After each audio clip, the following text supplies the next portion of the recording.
COVID-19, and Malaysia very quickly jumped into action and started to introduce the movement control order. And during those first 2 weeks there was lots of anxiety. I had friends, family messaging me saying, when are you coming home?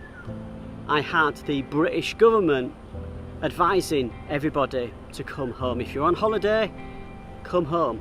Essential that you come home, no travel. So I'm sat there thinking, what do I do?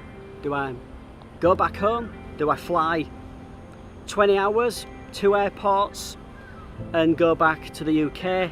Or do I stay here in Malaysia? Very difficult decision to make, especially when you've got family back home that you very much care for and you don't want them to be infected. And I knew if I went back to the UK I would have to live with my parents and I wouldn't want to bring any virus into their home. I wouldn't want them to fall ill due to the virus. I'm going to strand myself in Malaysia and stay here and see it through whatever amount of time it was going to take. I honestly thought it was just going to be for a couple of weeks. I didn't realise that I would be locked down in my apartment for 11 weeks. Didn't leave the building for 11 weeks. I have to say I have been incredibly impressed with how Malaysia has handled the COVID-19 there. As I said, jumped straight into action with the movement control order.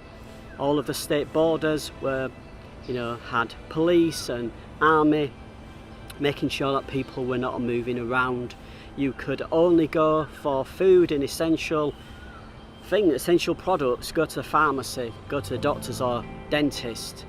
You couldn't go exercising. They were very strict. When an area had a large number of cases, it was completely locked down, barbed wire surrounding it, soldiers there.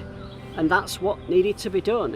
It's not nice to see that image on TV of all neighbourhoods in barbed wire, surrounding with barbed wire, but it's what needs to be done. You need to have strong leadership, and I feel like the Ministry of Health dealt with it fantastically. The frontliners dealt with it amazingly. I feel what Malaysia has done is a model for the rest of the world, and I'm not just saying that because I'm here. I really do feel that it is a model that countries from around the world should be following, because how they dealt with it was amazing. Every single person was tracked from the original case. It was weightlifting with water bottles. That happened as well. I spent a lot of time looking out my window, just thinking, staring into space, and the only thing I could hear, silence and my breathing. Sound of birds occasionally, no cars on the roads. So quiet, so surreal. It started to drive me a little bit mad and a bit crazy, so I had to start putting on music pretty much all day long, Spotify, just playing all day long, because the silence got to me.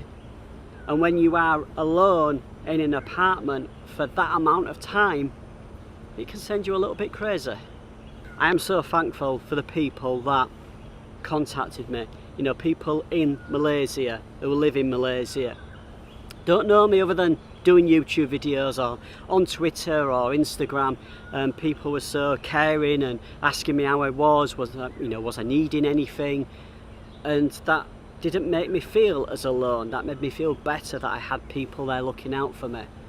I was able to keep in touch with my parents, and my parents did amazing, my mum and dad, because they self-quarantined themselves for, well before the government started to recommend that people quarantine themselves. It was a crazy time, and certainly one that I don't want to have to live through again. What I was surprised about is when I went to the immigration office to extend my visa, KL Central was dead, the metro was dead. This was probably back end of April, beginning of May, and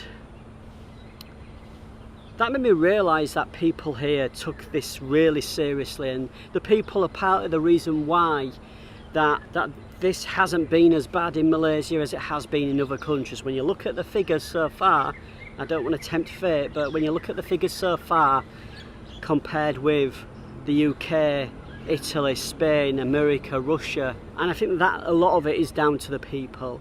Just people stayed at home, people locked down, thanks to you too, because it could have been so much worse. But I just want to say thank you, Malaysia, for looking out for me, for looking after me, for those people that approached me and asked me if I was okay and if I needed anything. Thank you for Clement for looking out for me, keeping in touch and giving me a safe home to live in over these last 5 months nearly. And very soon I'm going to be going on a road trip for 4 weeks, so I'll talk about that in a future video.